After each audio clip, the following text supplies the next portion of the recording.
Greetings, Montana. It's Chris Hislop from the Montana World Affairs Council, and welcome to another EconoQuest event. EconoQuest is our international economics literacy program.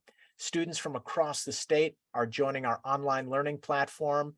They're joining us for virtual speaker events like today and our in-person conference next Monday and Tuesday in Bozeman. I'd like to say thank you to our very generous sponsors at Bridger Aerospace and the City of Bozeman. Also, our important program partners at Gallatin College, the Montana Photonics Industry Alliance, the Montana Department of Commerce, and Inspired Classrooms. They help us bring this and so many more things to you. Let me say I am extraordinarily pleased and honored to welcome Lieutenant Governor Kristen Juras. She's a fourth-generation Montanan who grew up on her family's ranch near Conrad. Lieutenant Governor Juras is a wife, mother, grandmother, attorney, and public servant. On November 3rd, 2020, she became the second female elected Lieutenant Governor of Montana in the state's history. Before entering public service, Lieutenant Governor Juras served for 32 years as an attorney in private practice in Great Falls, where she helped farmers, ranchers, and small business owners navigate legal issues. She graduated from Conrad High School, the University of Montana, and the University of Georgia Law School. Married since 1984, Kristen and her husband John are the proud parents of 3 sons and grandparents of 2 grandchildren. Lieutenant Governor, welcome to the event. We are so glad that you could make it. How are you? I am doing great. It's a beautiful day in Helena. I'm coming in from the capital. As Chris said, I am a cowgirl, first and foremost, raised on my family's ranch. And we raised beef cattle was our primary product. We were a rodeo family. My very first memory is falling off of a horse. I have 4 brothers. And our ranch, like so many family ranches across Montana, wasn't able to provide a job for all 5 of us kids. So I decided that I wouldn't be the one to stay on the ranch and run the ranch. Instead, I explored a career in law so that I could represent farmers and ranchers and small businesses. But when I graduated from the University of Montana, my undergraduate degree was actually in languages. I was always fascinated with international aspects, international trade, international law, immigration law. And I had the opportunity to live in Europe, both in France and in Austria. My languages were French and German. So when I went to law school, not only did I focus on business and commercial law, but I focused on international law and had the opportunity to work for a law firm in Paris and understand the differences between European laws and American laws.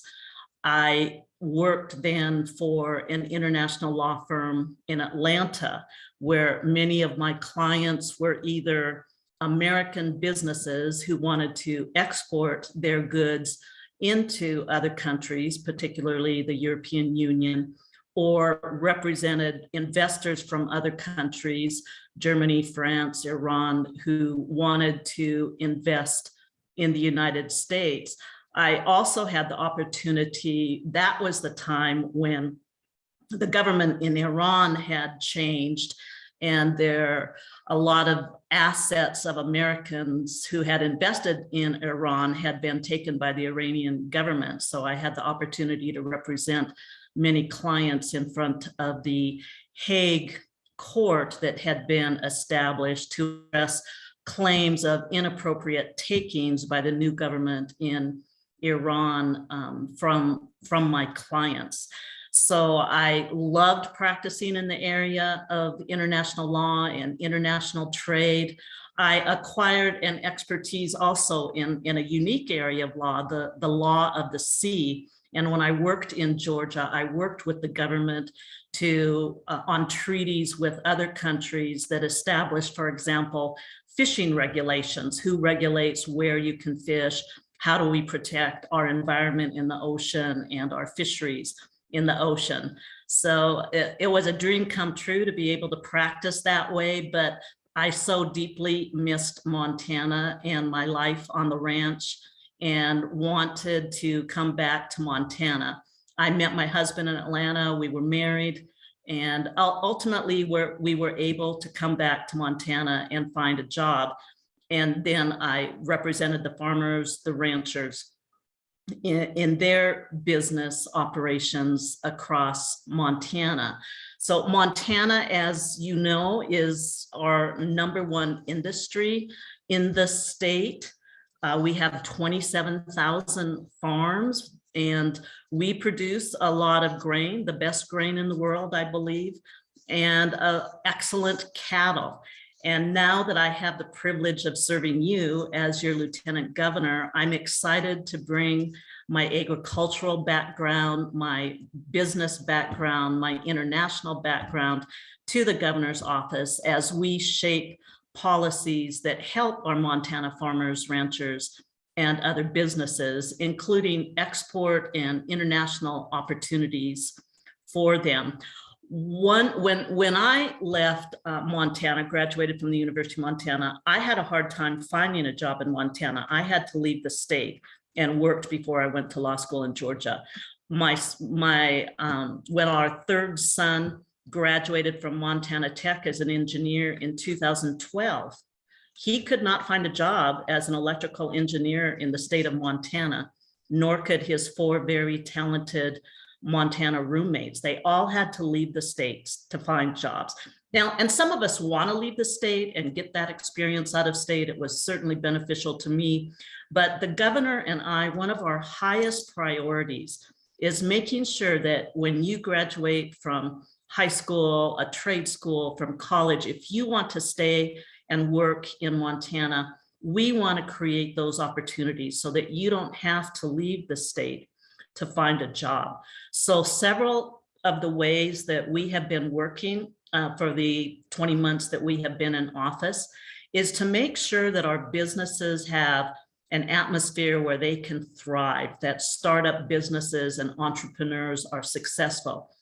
Government does not create jobs, does not create goods. Of course, we have employees, but we're not really economy creators. It is the private sector that creates goods and services and good paying jobs. So what are some of the things that we have tried to do to allow businesses to thrive? We want to have lower our income taxes so that Montana citizens and businesses can keep more of their earnings and reinvest it in what they are doing. We want a predictable regulatory environment.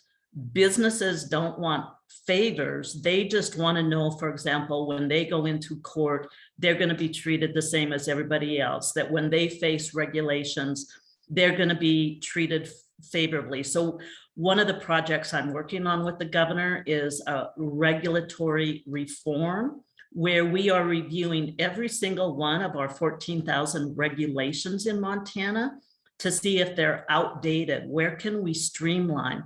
Where can we bring better customer services to our citizens and our businesses so that they can get to work rather than waiting for the government to process a permit? We're very, very interested in trades education. As you probably know, we have a labor shortage across Montana, and we are working hard to create new apprenticeship opportunities, even beginning in high school. I'm excited to announce this year already over 700 new apprentices, which is double what the past 3 years combined was. So we're working hard with businesses to partner up and provide training opportunities so that you can acquire the skills that you need. And it impacts the agricultural industry as well. We need more butchers. We need more meat packing facilities. So another thing we've worked on is reducing the hurdles that it takes to come online with a meat processing facility. So those are just some of the things that we are doing to try to help businesses thrive. And I'm going to pause now and give you the opportunity to ask some questions.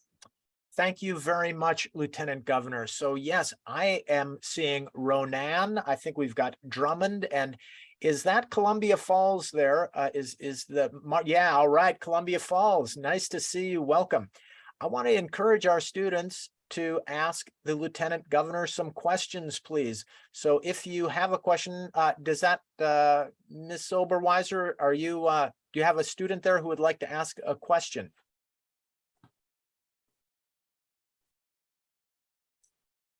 Anyone out there? Yeah. Oh, wait. Hold on. You have to come off mute, please.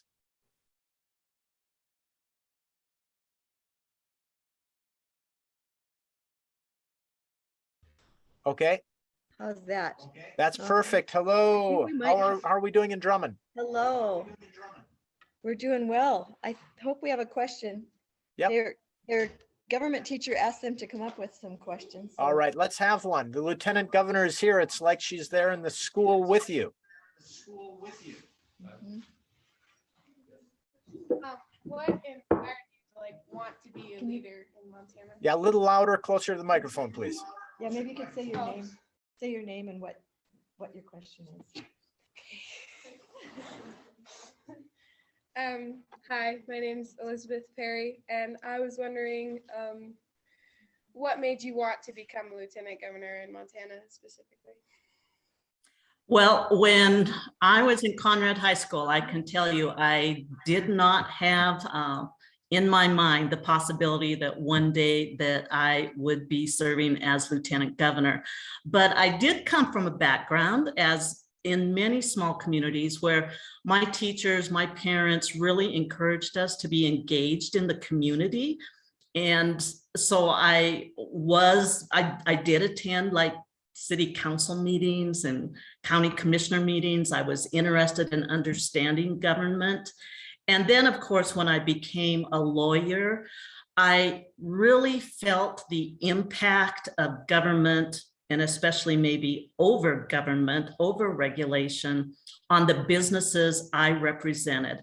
For example, it should not take 3 years for a farmer to get permission to move his pump when the stream meanders, as streams do.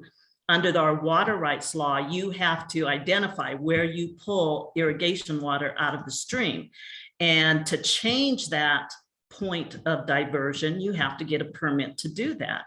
And so here the stream has meandered, you don't yet have a permit to move your point of diversion. So this farmer faced 3 years of going without irrigation water as he waited for that change of use permit to come through. Or his other option was, sadly, to operate illegally and just put the pump where it stream had meandered, even though he didn't have the government permission to do that. So that helped me realize the importance of government and government policies and just government service and how it impacts farmers, ranchers, businesses. And I felt I could make a difference by getting involved in changing some of those procedures. So for years, I was the president of the business section of the state bar. I worked by bringing legislation and sponsoring legislation and advocating for legislation that improved business processes. And that helped me get a taste for what legislation was like. And with my legal background, in 2016, I decided to run for the Montana Supreme Court, because I felt bringing someone with an agricultural background, a background in water rights, natural resources, and business law would add a perspective to the court that currently wasn't represented. They're all good justices, but just came from different types of legal backgrounds. While I was running that campaign, I met Governor Greg Gianforte, who was also running a campaign. We became friends. Both of us lost the election in 2016, but we stayed in touch. And he called me and said, would you consider being my lieutenant governor when he decided to run again in 2020. So I had conversations with my husband and my children, and we thought it would be a good opportunity just to bring that agricultural business background into the governor's office and use it to help develop policies. As part of the regulatory reform project I'm doing, we identified, I'll just let you take a guess. What grade level do you think you have to understand on average a regulation in the state of Montana? Anyone want to just throw out a guess there? You're on mute, so I can't hear your guesses. Unmute or chat it in, anybody? Say it. 8, 3. Okay. The average grade level that you need to understand a regulation is 20th grade, not 8th grade, not 12th grade. 16th grade is a 4-year college degree. With as an attorney, I have 19, and that is wrong. It is wrong to administer regulations that the average person can't understand. So one of my goals in that project is to rewrite our regulations in a way that a businessman, a farmer, a rancher, an exporter can understand them without having to hire and pay an attorney or a consultant. They need to be able to understand the laws they're expected to comply with if the government expects them to comply. So I've just asked all of the agencies now as they write new regulations to run them through. There are programs that will calculate what the reading level is, and my hope is we can bring that down at least to 12th grade over the next few years. Great question. It looks like Columbia Falls might have fallen off, but Ronan is there. Ronan, do you have any questions for the Lieutenant Governor?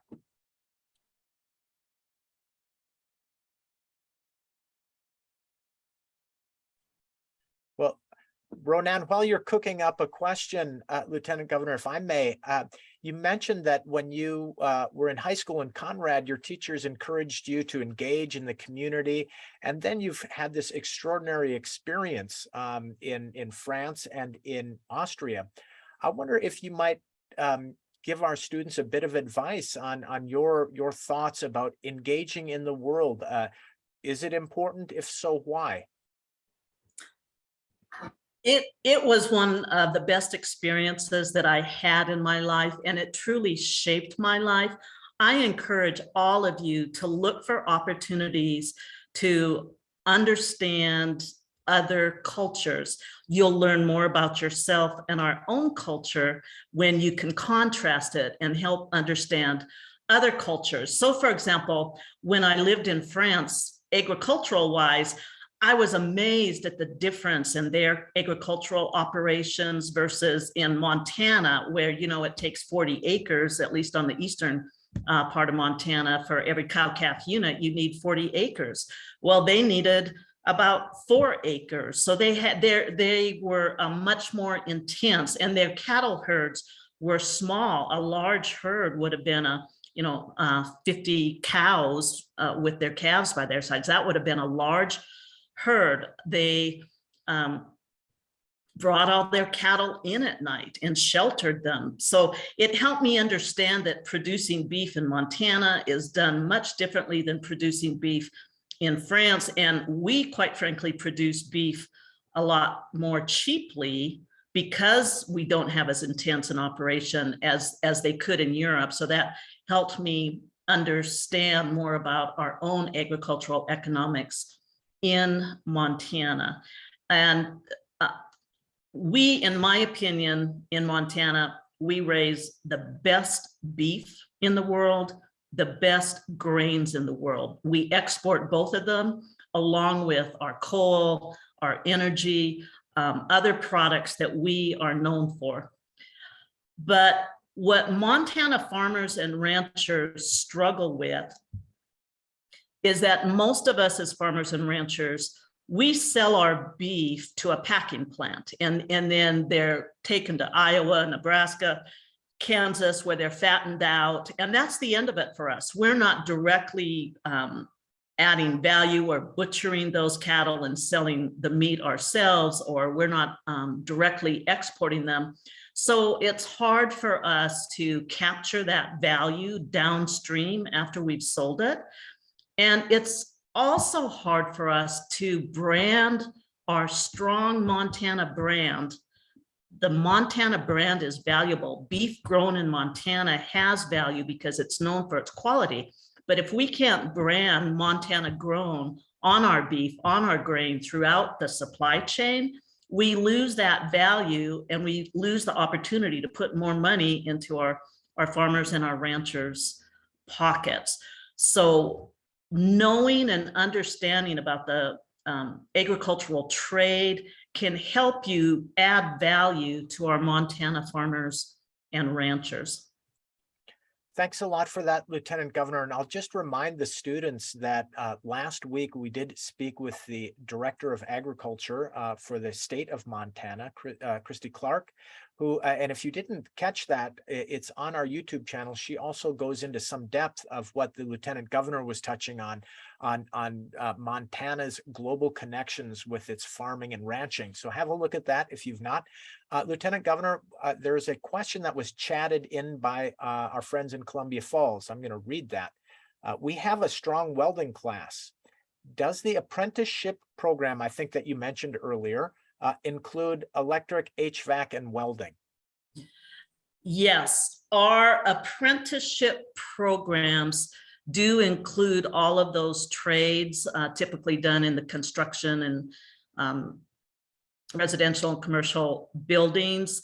And what we try to do is partner up businesses in those trades with high schools, with our two-year colleges, to offer them apprenticeship opportunities, to offer them specialized training, to guarantee them jobs if they successfully complete those apprenticeship programs. And it's just been very successful, and we want to continue to build on that success. We actually have in our larger city schools that build houses and get credit for the training that they are doing. In our smaller communities, we may not be doing that, but when the governor was visiting in Ekalaka a few weeks ago, he suggested instead of building birdhouses, why don't you think about building a tiny house or some sort of portable housing? So if you need any more information on that, just send me an email and I will get you in touch with the right people to help build out and explore apprenticeship opportunities that fit your community and your school. Lieutenant Governor, if I could just very briefly add on to that, those students who are watching live or the recording, some of you are joining us in Bozeman next week. Next Monday, we've got an International Career Expo, and this is featuring Montana companies, tech companies and others who work here in Montana, but whose products like farming and ranching products go all around the world. They are looking for people to join their businesses. They are looking for Montanans who are interested in staying in Montana, working in Montana. If you have the opportunity to join us for the expo, please do. If you can't this year, we'll do it again next year. But there's a lot of great things going on in Montana that have this connection with the world. So that's let me just check in with Ronan if you have any questions out there in Ronan.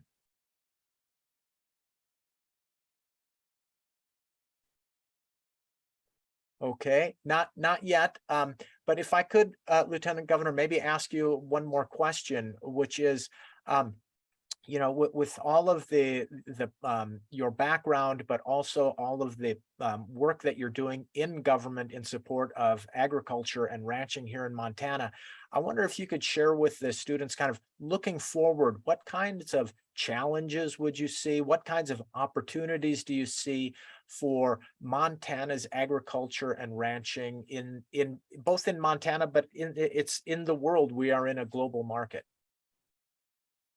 Yes, we have all kinds of challenges in agriculture. One of our challenges is we've experienced some drought in the past years, and water is one of our most precious natural resources. So we are conducting right now a comprehensive review of our state drought plan, a comprehensive review of our state water rights laws, to make sure that we're allowing for innovative ideas to improve the availability of water so that we meet the needs of our ranchers, farmers, municipalities, domestic use, our wells. And that has been a very challenging project, but a very important project. We want to encourage innovation so that a rancher, if he doesn't need water for some reason, because maybe he just sold off a lot of cattle because of the drought and he has this water right he's not going to use, can he lease it to somebody else for some income that he may need for his operations? How can we encourage all of the users on a single stream to cooperate when a drought comes along and reach agreements so that we leave water in the stream for the fisheries while also protecting the various water rights along those streams, instead of always standing on your rights, which you have the right to do. Maybe there are ways that you can compromise and let more of your water that you're entitled to use flow downstream in exchange for other benefits that you will get. As I mentioned, one of our biggest challenges is adding value to our agricultural products. So we really want to encourage farmers and ranchers. How can I keep more of that cash instead of sending it to Nebraska and letting them fattening the calves and they get more of the profit than I get? So how can we integrate for farmers and ranchers their products so that they can actually process and create those products and sell them? So we are seeing more and more ranchers actually selling beef directly to restaurants and to customers in their city. That takes a lot of regulatory reduction because of food safety laws. We have to have inspections and packaging and labels. So we're working with them to think of how can we successfully integrate our operations and maybe sell wheat by the ounce instead of by the bushel, because you capture more grain. So let me give you just a few really exciting examples. Bob Quinn up in Big Sandy, Montana, he has found out how to sell wheat by the ounce. He grows a rare strain and an ancient strain of wheat, Kamut, and he's trademarked that name, Kamut, and he puffs it up and pops it and sells it in little packages as snacks, as well as processing and getting oil from his grain and selling his oils. So instead of selling wheat by the bushel, he's ending up selling some end products. And why this is so important, we need these small business facilities and the jobs they create in our small towns.